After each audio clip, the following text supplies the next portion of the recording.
Good morning, students. May I have your attention, please, for this morning's announcements? See your shirt is untucked. Your homework is due every single day. That's why it's homework. I will be calling your Hey, parents. what's going on here? No running in school. I'm going to tell your coach about I this. said that's enough, both of you. Out in the hall. Welcome down in the hall. I'm Ryno, and that is the Willy Mammoth. Hey, Why don't you tell them what we're doing today? we're on location. We are. It's been fun. Yeah, we're in the mountains of North Carolina. We are. Just happen to be doing some simultaneous family vacations Mm-hmm. in the vicinity of each other. About 20 minutes apart. Yeah. Same general area. Same general area, unless you get stuck behind a double wide, 16-foot wide on these mountainous roads. Happened to us today. Then it becomes more like a 2 hours apart. Yeah, I had to pick Matt up from where he's staying so he could come over here where I'm staying. That's kind of where we're recording from. I don't know if you can see outside these windows, but we got a beautiful setting behind us. Anyway, we're coming over here, and the roads are just crazy crooked. And Right. Matt made the comment. He's like, well, we are stuck behind this wide load, 16-foot wide, Double wide. 16-foot wide, double wide. I'm actually going to look up how wide is the standard road. Mountainous road. Well, I think it's just a road. It might not even be the width of the road that we're talking about here, Ryan. It's the curves that are the Right. issue, right? And the length of the double wide. Yeah, I was right. A lane. I told you this on the way over. A standard lane is 9 to 12 feet, and so this thing is 16 feet wide. And these roads are so crooked. Anyway, got stuck. We were sitting in traffic for about an hour before we had to turn around and You had to pee. oh, so bad. Funny story about this before we get into kind of our little segments. Yeah. Was at one point, I'm sure you remember, drove the Volvo station wagon. Yeah, your grocery getter. Yeah, the XC70. Nice car. All-wheel drive, cross-country version. Yeah, very nice car. Platinum. Naturally. And was T-boned by a lesbian couple in that thing. Okay. That's a different story for a different time, but was stuck in traffic on Interstate 95 around Fort Lauderdale, 6 lanes wide there. Stuck. Stuck, just sitting there, and I had to pee.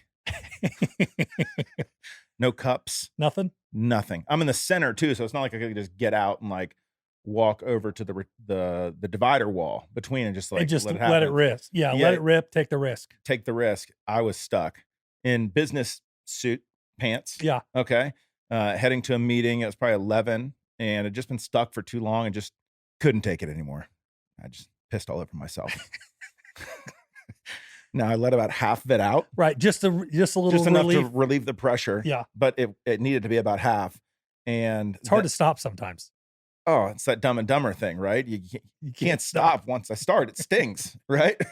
And so I finally got off, walked my wet pants into a Target restroom, changed up. Oh, you were able to actually change before your next. I was appointment? late. I was late, but yes, I the good news, I did walk in with clean pants, which is nice.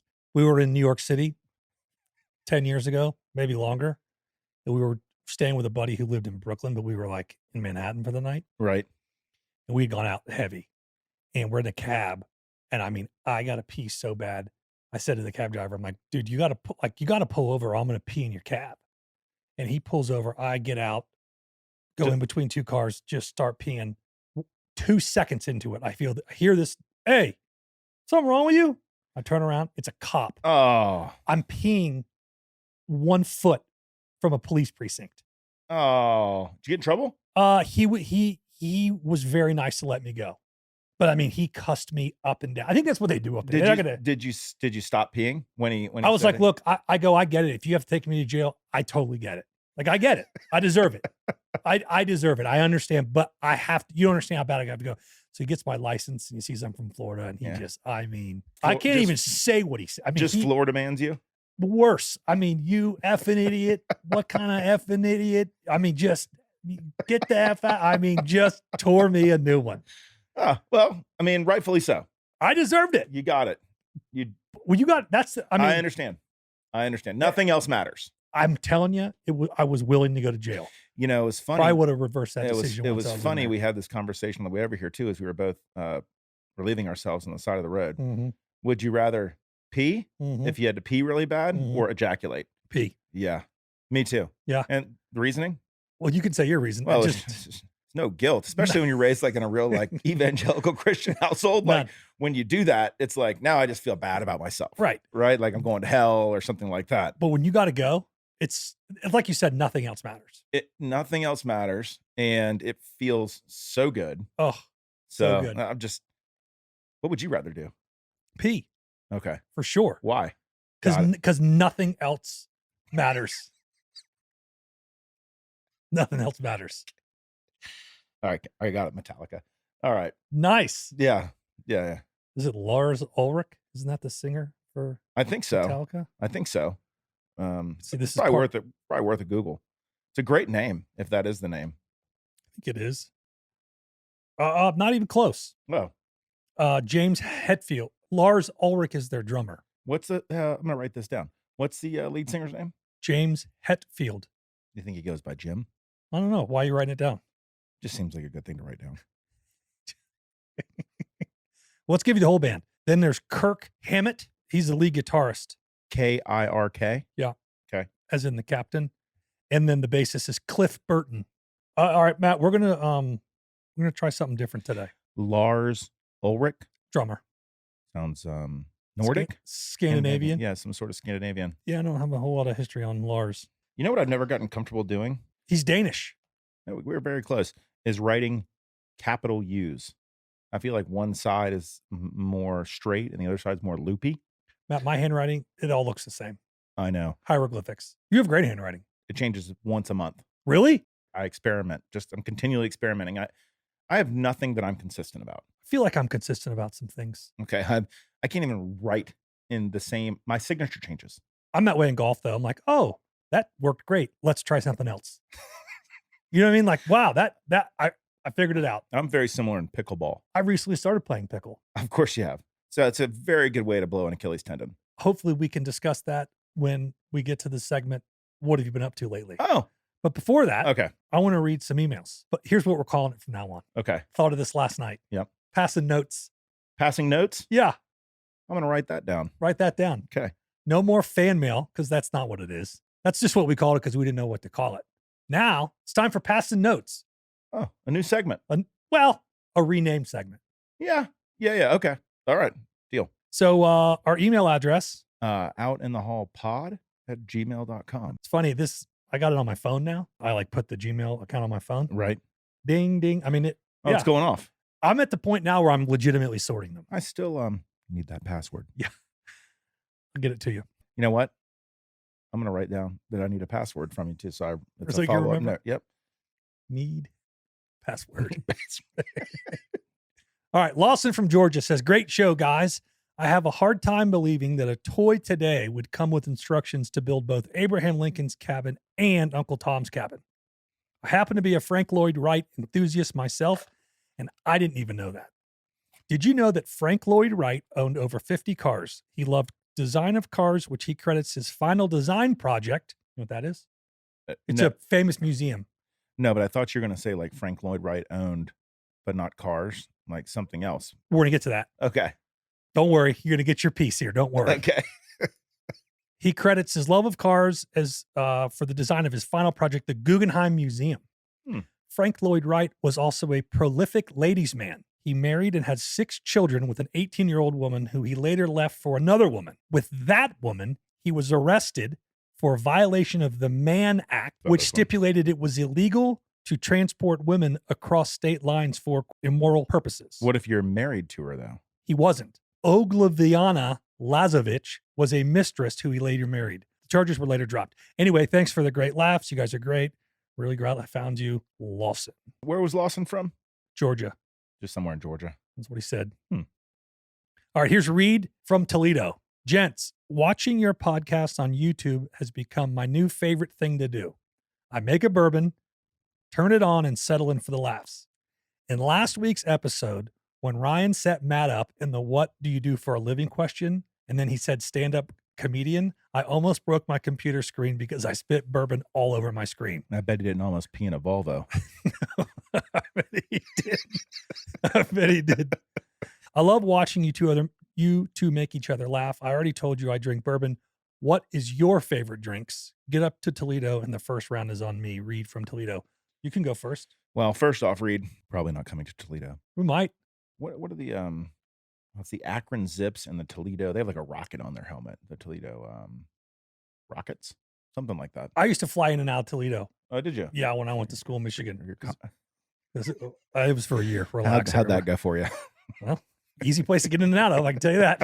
A little easier to get out than it was to get I was in. just talking about college in general. Up there. Oh yeah, sure. It was well, it was interesting. Yeah. Favorite drink? Yeah. Again, not consistent. Right. So go in phases. Right. I tend to wear something out. Like I'm like, oh, my favorite song, I'll play it a million times. Oh, my favorite thing to do, like go up and hit golf balls, or oh, my favorite thing to say, right? Whatever. So I think right now, and this is probably has to do with something that I've had at your house. I'm drinking a lot of Manhattans. I wouldn't say a lot, but just if I had to choose, If we're going to a bar that's tonight, That's you're my going first to drink ask order. for a Manhattan. That's my first drink order. Okay. Yeah, I might change it. Yeah, Like I'm winding down the night. I might switch over to vodka.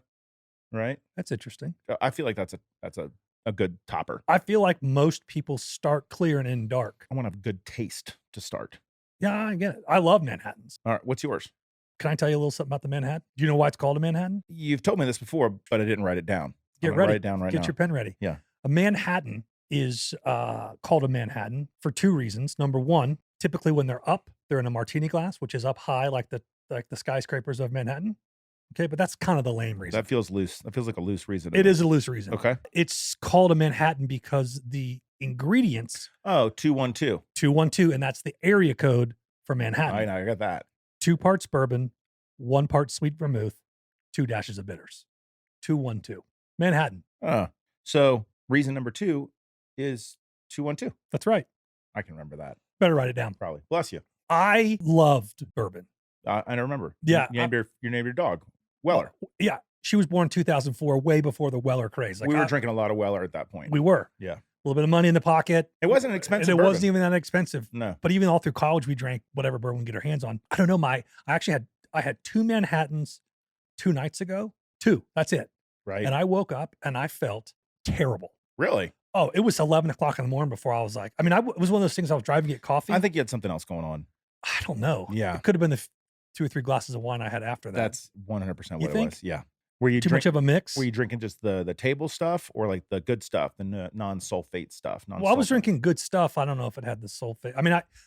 To answer Reed's question, I'm red wine. I'm at the point now where even at a bar, Any red wine, I like really like earthy dirt, like tasting. a Malbec. I'll drink Malbec, but I really like a dirt floor tasting cab. Okay. I like a petite Yeah. or a petite Syrah. I like that as well. I don't know what makes it petite or not petite. The name. It just says it on the bottle. Is it? You don't have to do any. It's the type of grape, right? I think so. It's It's a little smaller smaller. grape. You don't have a jumbo Syrah, do you? Or just a petite Syrah. That's fine. All right. So Reed, you can buy me a glass of wine. Yeah. All right. Is this segment almost over? No, Oh, it's my favorite segment. I know it is. Well, because it's just so fun to hear from people. I know. I know. I know you love it. This is Jen from Ocala. Hi, boys. One of the girls at my vet clinic turned me on to YouTube. I have tried a lot, all caps, of podcasts before because I have about a 40-minute drive to work. I am so glad I found Out in the Hall. You guys are hilarious. Recently, someone asked if you two would ever do a live show, and I'm here to tell you that you totally should do it. I would bring all the girls to my office. We laugh at work now and quote some of the silly things you guys say to each other. You're going to love this. Oh, One girl last week referred to herself as her husband Mike's current wife. Matt, funniest thing ever. Oh. Hugs and laughs, Jen from Ocala. hugs and laughs. Ocala. Yeah, Uh, somewhat local. One of the horse capital of the South. Or the world. No, I mean like Lexington has got to be the world. I bet Ocala's up there. There's also a new World Equestrian Center in Tryon, North Hmm. Carolina. Oh, I don't even know where that is. Never heard of it. It's like close to Greenville, I think. Okay. I don't have daughters, so I don't have to worry about horses. Although we do like riding horses. I'm not pestered constantly we have a friend, Matt and I have a very close friend who has 2 daughters, and this guy's going to end up with 2 horses. Oh, now good. They news. live till they're like 28 Yeah, years but the old. good news about horses is if they're good riders and they do a lot of they win a lot of shows on that particular horse or whatever, actually a really good investment. You could sell that horse as it ages, right? Really? Yes. So I know a particular fella that daughter is a very good, accomplished rider. Bought the horse for like $30,000 or something like that. It's still asinine to me. And You can have a Honda Accord, yeah, or yeah, yeah. you have Mr. Ed. But she's won all these things on it. Now. Apparently, the horse now is worth like $250,000. What? Yeah. He should sell it before someone realizes that's crazy. That's just that world, man. I have a buddy who's really, really into it. Yeah. And they breed horses at their farm outside of Orlando. I mean, the what are the, I almost said the puppies, the colts, the ponies. I don't know. What do you call the foal? I just want to know what your buddy's role is in breeding the horse. Oh, his wife handles all that. He just pays for it. I bet she does handle it. Well, okay. I don't think they do that part. I think they got to guide it in. I think they have someone that comes and literally. handles that. Okay. All right. Can't get away from No, this I can't. I'm trying. All All right. This is great. This will be one of your favorites. Tara from Mims, Florida. Where's Mims, Florida? It's got to be like Center State. Center State. Agricultural. Like, nothing going on. Maybe it's on the Sand Ridge. Like there cannot be anything going on. I mean, let's not. Don't. I don't know. Probably got a Subway in a Shell station. But they have come out with all the new lineups of subs here recently. Yeah. I've started seeing the commercials, and I use the Subway app a lot. Do you? Mm-hmm. It's just easy. I don't want to go in there and you just. What are you ordering at Subway? I order the same thing every time. What? Because I'm consistent. Oh. Turkey, double meat turkey on white. Yeah. A little bit of mayonnaise. Yeah. Salt, pepper, tomatoes, banana peppers, pepper jack cheese. No mustard. No. Some days toasted, some not. Okay. All right. Anyway, here's Tara from Mims. Tara, sorry. She says, I cannot believe I'm actually taking the time to write this, but something has to be said. This is a bad idea. You two should stick with what you're good at. I wouldn't quit my day job. Next podcast, please. I am moving on. Tara from Mims. We can give as much or as little attention as you want. If Tara is representative of the listening audience in Mims, Florida, which likely has a population close to 4,000 or 5,000, maybe 10, maybe 10. I don't feel like that's a huge segment of the population that she's got time on her hands. I can tell you that. Maybe she drives over to Tampa for her night job. All right. This is really funny, I think. Kevin from Nashville. Good stuff, guys. I know who Ryan knows. How long before he starts dropping names like a bad juggler? I'm surprised you haven't yet. And I It's a don't discipline. I don't think that you should. I won't. Don't. I'm not. They'd be disappointed. Well, they'd have to hear it first. Dude, these people are so famous. They ain't listening to this. Oh, they might have a lot of time on their hands. Famous people are busier than you think. Don't they have people that handle that stuff? Yeah. They're busy managing their people. I don't know. I'm not famous. I'd love to have people that I had to manage, like just that were managing other things for me. So you just delegate. Just tell them. Yeah. So my day is spent like, just you do that. Okay, you do that. I want one person, and then I want them to have like a fleet of people. A fleet, I think. A harem Well, goes along with the man act, two ends. A harem. Who was this man guy? No, I won't. I'm not going to drop names. No, I know. Like you're not going to talk about the famous people who live in your neighborhood, the athletes and golfers and NFL players, are you? No. Right. You didn't like how I flipped that, did you? You didn't like that, did you? Yeah, but you're much more likely to do that than I am. Only because I know so many more famous people than you. I mean, it just comes up in more casual conversation. All right. All right. Thanks. What have you been up to lately? Took the family whitewater rafting here. Okay. Just recently on the Nantahala, a fun place. I was told by this guy. I'm gonna look it up. A lot I know of what you're gonna say. Questionable things about this guy that it's the birthplace of whitewater rafting because this guy who founded it apparently taught Burt Reynolds how to canoe for the movie Deliverance in the 70s, and then he founded this Nantahala Outdoor Center. A nice operation. I thought this was true. I should have said it first and then confirmed it because now I could just be saying it is true. The Nantahala, which runs through western North Carolina, which is where we are, is the coldest whitewater stream in the southeast. It averages only 4 hours of direct sunlight per day.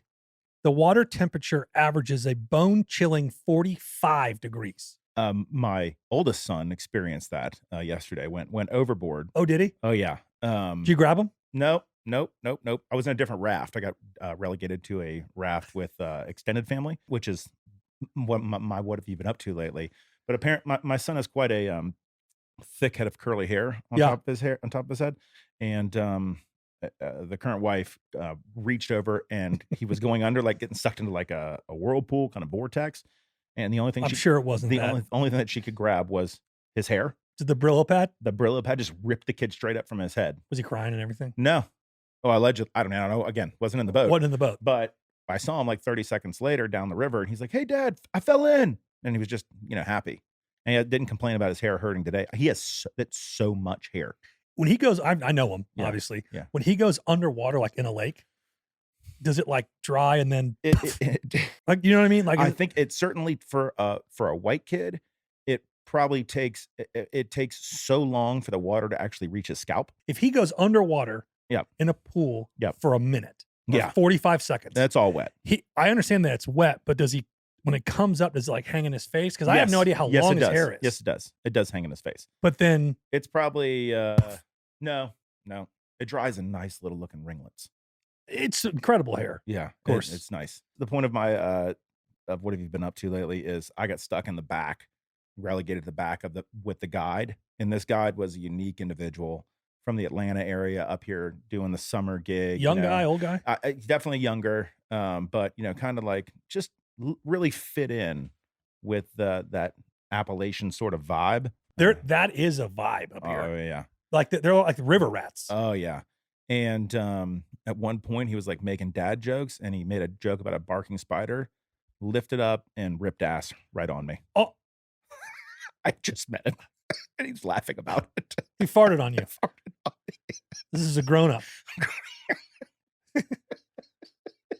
This is an adult. He said it helps with the barking spiders. And then he just on cue leaned right over, pointed right at me, and just took a big old rip.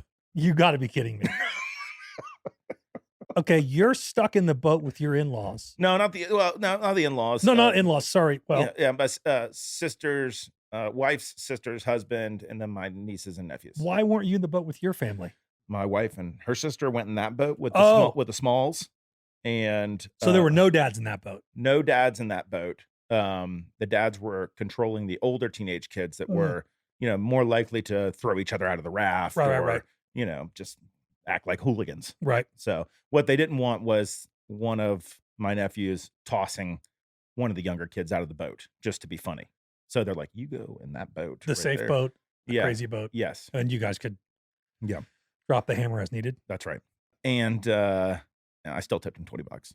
$20? Yeah, Is that a good tip? I think it's a good tip. I mean, there were 6 other people in the boat, so Did everybody give him $20? I have no idea. I'm not a tip. I don't watch people tip. Are you not a good tipper? $20 is a good tip. For a 4-hour trip? It was 2 hours down the river, and I was a solo person. I wasn't tipping for the whole boat. Oh, did you explain that? I could give the guy $100. I The whole probably, trip was like $50 per person. I probably would have given him $100. That's dumb, I went fly fishing recently. right? This is not my what have you been up to lately, but I took the family, and I tipped the guides. There were 2 guides.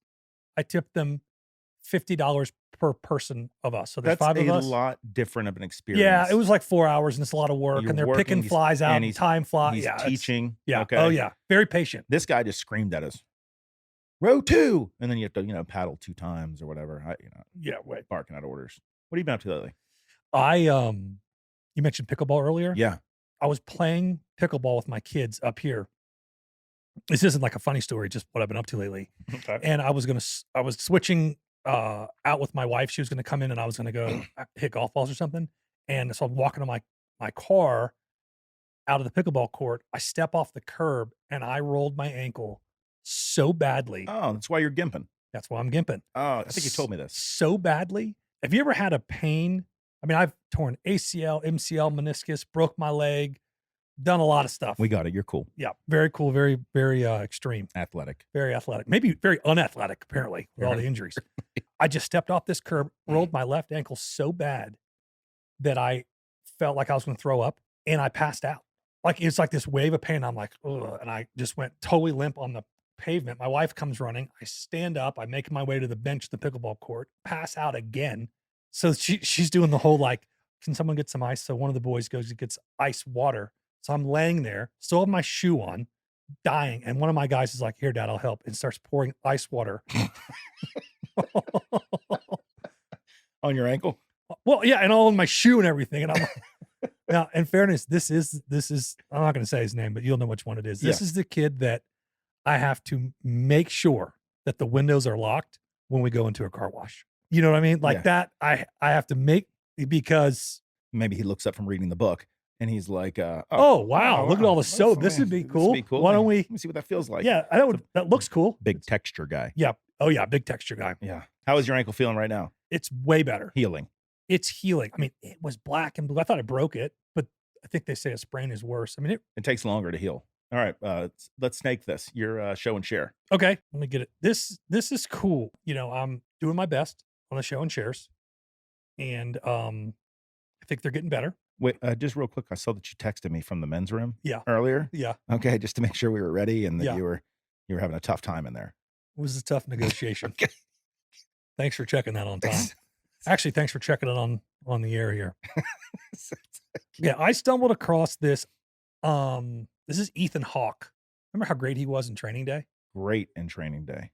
Right? Yeah. So this is him. He was also in the Magnificent Seven. Remember that? He was Midnight Robichaud. I never saw the Magnificent Seven, but I did see the Hateful Eight, which is one of my favorite movies. Then you'd love the Magnificent Seven. Really? Is it not Tarantino? Yeah.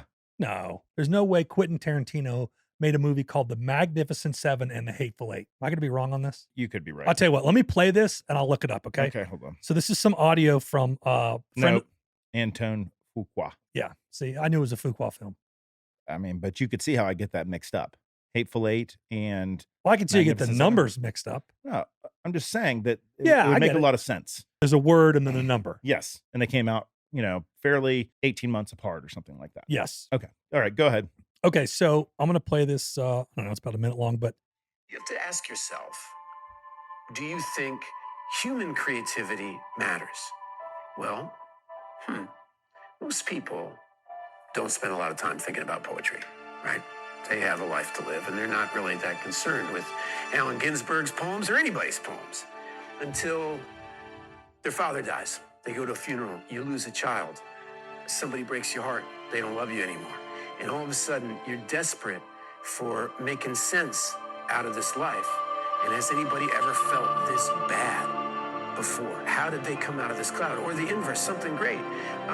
You meet somebody and your heart explodes. You love them so much you can't even see straight. You're dizzy. Did anybody feel like this before? What is happening to me? And that's when art's not a luxury, it's actually sustenance. We need it. Okay, well, what is it? There's a thing that worries me sometimes whenever you talk about creativity, because it can have this kind of feel that it's just nice, or it's warm, or it's something pleasant. It's not. It's vital. It's the way we heal each other in singing our song, in telling our story, in inviting you to say, hey, listen to me, and I'll listen to you. We're starting a dialogue, and when you do that, this healing happens. And we come out of our corners, and we start to witness each other's common humanity. We start to assert it. And when we do that, really good things happen.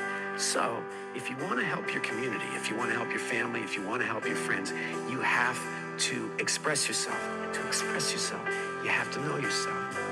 It's actually super easy. You just have to follow your love, right? There is no path. There's no path till you walk it. Oh. What do you think about that? I mean, I didn't know we were going down that road today. That's pretty moving, isn't it? Of course. He's got a good voice for it too. He does. Do you feel like, so clearly this is a good outlet for us, something that I feel like was needed, especially this kind of phase in our life. What moved me by that, I don't sleep. As you know, I'm up most of the night for several hours. And so I try not to scroll, but I know what else you're going to do. So I find that, and it wasn't I didn't have the audio because I don't want to wake my wife up. So I'm just reading the subtitles. And even in reading, I saved it. I'm like, I got to hear his voice in this. And what moved me is I love that line where it's like, when something great happens or something bad happens, creativity is no longer a luxury. Like, to be able to express yourself is such a part of the human process. And what we are doing here, and I mean this 1,000%, and I guarantee you, Billy and Sam and our production team are not going to like me saying this. I don't care if anybody listens to this, truly. I hope you do.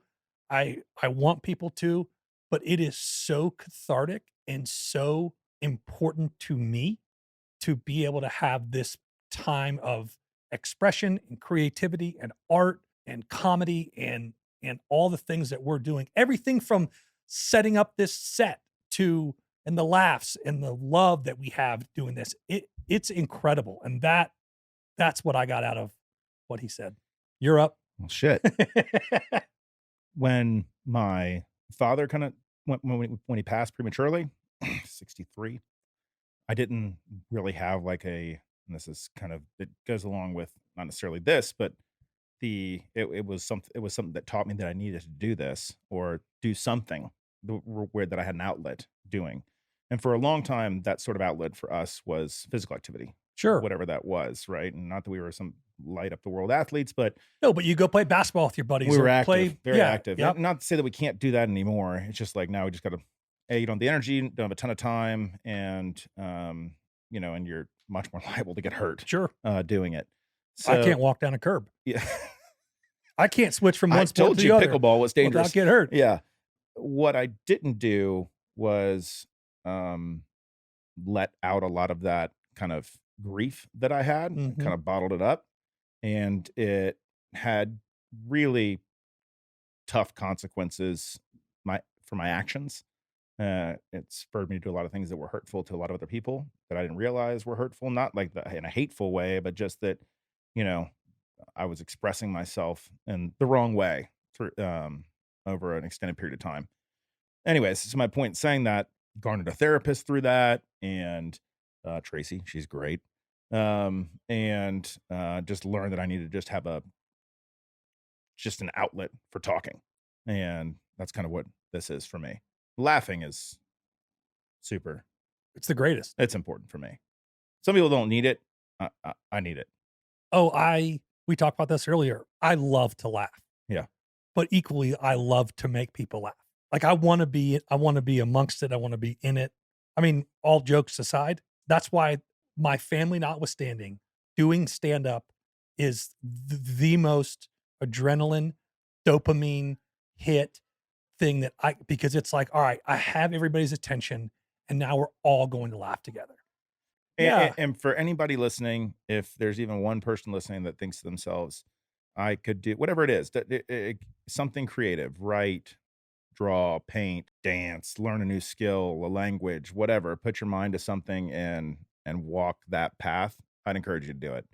You only have one go at this whole situation. There's some reincarnation that goes, some religions believe that. They do. Not very common in Western cultures and religions. Let's you and I agree that you only have one pass at this. Pass. Just for the sake of the pod. Right. I don't want to seem culturally insensitive, but we'll get broader if we ever get a following in India. Right. So if we only get one pass, like my sister-in-law said this so well the other day, because they have a cousin that has a brain tumor that's not growing, but they've operated on some of it. Anyways, she's, and they're just discussing life and death with one of her kids because they were talking about that. And the cousin's young. She's like in her 30s. Oh, wow. And she had to tell her 16-year-old, we are all actively dying. Like every single day, that's all we are doing. We are dying, right? Getting closer to death, whatever it is. And that just kind of sent off some alarm bells on my head. Well, you can get busy living or get busy dying. That's right. I didn't. Sorry if that was such a downer. Mine's a lot more lighthearted. Well, let me say this before, and I don't know why I wrote this in our show notes. It is in response to some news that I've heard recently from some friends of friends. So no one I particularly know. If you are ever feeling like life is too much for you, talk to someone. Get help. You matter. The world is better for you being in it. Oh, you heard that somewhere and then you wrote it down. I wrote that down. Oh. I started thinking that because I heard 2 recent suicide stories of younger, middle-aged dads leaving kids. One of them had a financial deal. The other one's marriage was a wreck. But I'm just saying, man, we're going down the path here. Goodness I'm just saying, gracious. If you are ever feeling like life is too much for you, talk to someone, get help, because you matter and the world is better for you being in it. And like Matt said, get a creative outlet. Yeah. And express yourself. All right. Can we please I'm get out of the minor chords? No. I'm gonna Can we get out of the minor chords? I'm gonna Bring us back to a G. I'm bringing you back to when America was allegedly great. Okay. Remember we talked about this a little bit? Yeah. Yeah. Getting back to our moral roots. Yep. Right. Yeah. This has to do with our literal founding fathers. Okay. Nice little fun fact. Now, I don't know what some of these. I want you to have some of these up and Google them, because these are some things, some words that I don't know what they are. The delegates who attended the Constitutional Convention. A delegate is a group of people. No, I'm not. I'm going to tell you Oh. which words I want you to define. I know what that one is. The delegates who attended the Constitutional Convention spent much of their time getting drunk. One surviving document is a bill from a restaurant for a party on September 15th, 1787. Yeah. 2 days before the signing of the Constitution. The items on the bill: 54 bottles of Madeira, 60 bottles of claret, 8 bottles of whiskey, 8 bottles of cider, 12 bottles of beer, and 7 bowls of quote unquote alcoholic punch. All of this for 55 people. That was this took place at the fraternity house. This was a rush party. No. Madeira is a fortified wine made in the Portuguese Madeira Islands, like port wine. Okay. What about claret? I think that's a woodwind. No, that's a clarinet. Oh, It's a clarinet. it'd be awesome if it was like, hey, we got 8 bottles of this wine over here, and there's some clarinets in the corner. If you got, Well, they didn't have if you guys wanna Spotify back in, or Yeah. Apple Music or Amazon Music back in the day. So there were 54 bottles of Oh, Madeira, 60 it's a bottles, Bordeaux red. 60 bottles of claret, 8 bottles of whiskey, 8 bottles of cider, 12 bottles of beer, 7 bowls of alcoholic punch for 55 people. Doesn't seem like a lot of beer. I got that part. But they just put down. So this means everybody's having at least 1 bottle of wine each. Is that a lot? Each. I haven't even gotten to the 7 bowls of alcoholic punch. I don't know what that is. 8 bottles of whiskey. What if it was like 7 bowls, like seven bowls, but it was like 7 bowls of alcoholic punch. Hey, pass that alcoholic punch bowl. Well, over here. I don't know when all this stuff started becoming like illegal. We started having all these like moral laws, but apparently you couldn't like transport a lady friend across state lines if you weren't married to her. Anyways, I just found that interesting that, we talk about kind of this, how sort of Oh, sure. moral everything These was. guys are getting bombed. Yeah, and half of them own slaves. Hey, you guys want to start a country? Let's start. I got a great idea. Hey, Hey. Tom over there. Thomas, come here. Tom, Mr. Payne. Thomas. I'm talking about Thomas Jefferson Oh, he might have been busy doing other things. getting on this booze party. The booze party might have brought his lady friend there, African American lady friend. All right, you are That's fine. I'm up for you're pop up for quiz. pop quiz. Yeah, All right. How many questions does a 4-year-old child ask in a day? this is a fact. Yeah, average number of questions that a 4-year-old child asks in a day. All right, I'm gonna be scientific about this. Okay. I have an 8-year-old. Okay. I bet he asks 90 questions a day. Okay. So I'm gonna double it, assuming that you know less when you're 4. Okay. 180 questions a day. 400 questions a day.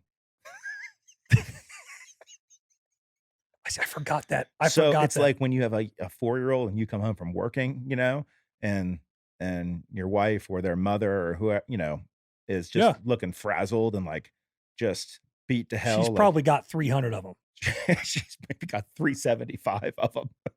Yeah, I mean, an average 4-year-old probably, you would wake up about the same time they do. You're going to get maybe 20 before you go to work. Yeah. By the time you get home, they're only up for 2 more hours. Yeah. It just gave me an appreciation for caretakers. Let's assume that is a 4-year-old up for 12 hours a day or 10 hours a day? I think a 4-year-old's probably up for 12 hours. Wake up at 7, go to bed at 7. Okay. Yeah. So that's roughly, I'm just doing 35 questions an hour. Yeah. So every 2 minutes is another question. Their brains are just continual just sponges. Sponges, yeah. Just soaking up answers. Imagine, now we grew up with, we were fortunate with, fairly well-educated parents that, I feel like we're fairly even-tempered. Imagine a 4-year-old with a parent that just like, or a Can't. caretaker can't take it, blows up on them just Yeah. consistently, or just gives them like bad information, like, Dad, are cigarettes bad for you? No. It's like, I, I don't know.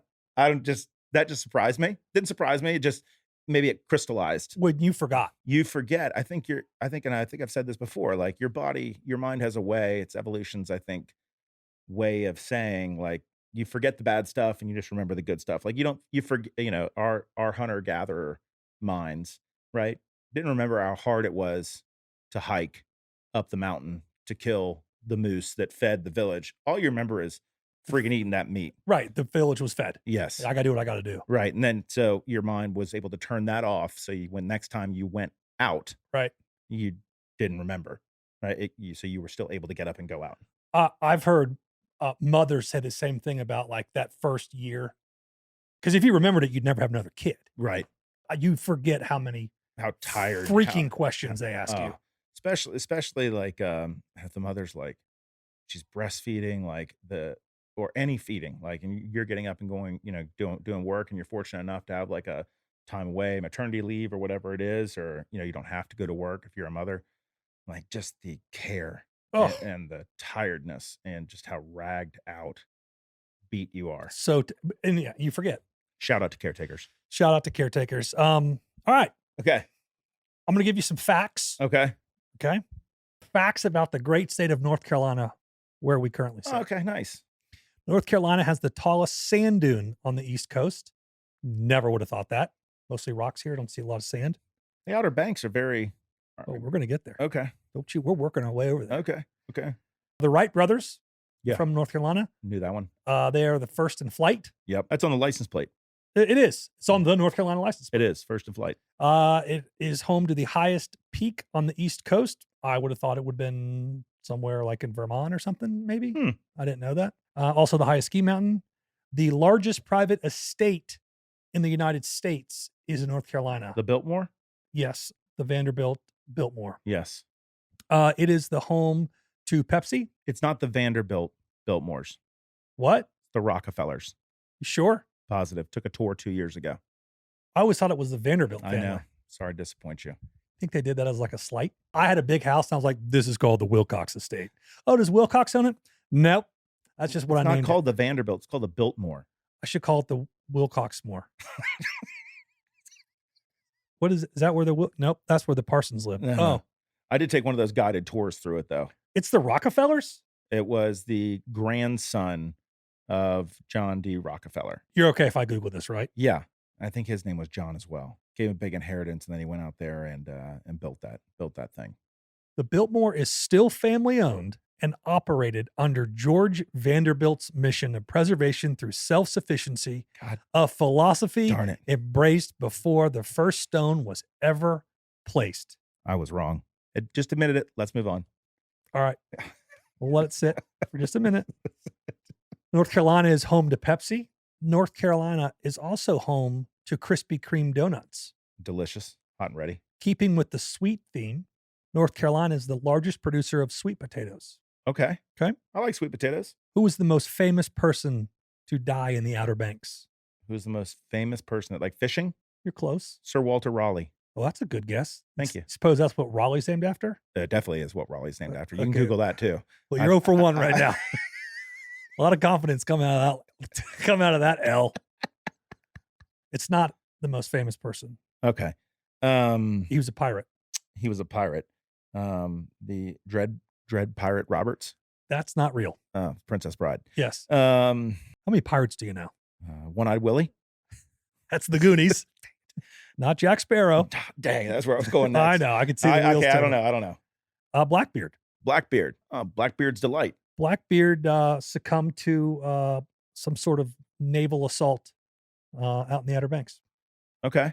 Yeah. That's interesting. They probably do some tourism of a shipwreck or something like that. I've never been to the Outer Banks. Have you? I have. Really? I have. Is it low country? No. Oh, it's not. No. I had a buddy in high school that his parents were divorced and his mother moved up to Wilmington, and Wrightsville Beach is close to there. and we would go up there and visit his mom a couple times. And Isn't that where Wilmington, North Carolina is? yes, Is it pretty, the Outer Banks? sure. It's not like Florida beaches. I mean, Rocky? the sand? No, it's not rocky. It's deep. The water gets deep fast. Yeah, Cape Hatteras is, and there's a very famous sport fishing boat called the Hatteras. Matt, that's all I That's all you got. that's all I got today. I think we did great. I did too. Okay. We went high, we went low, we went melancholy. Out in the hall pod at gmail.com. Yeah, hit us up with some pass us a note. Still gonna need that password. Yeah, we'll get that for you as soon as we're wrapped up here. Pass us a note for passing notes. But yeah, this is great. Love you. Love you.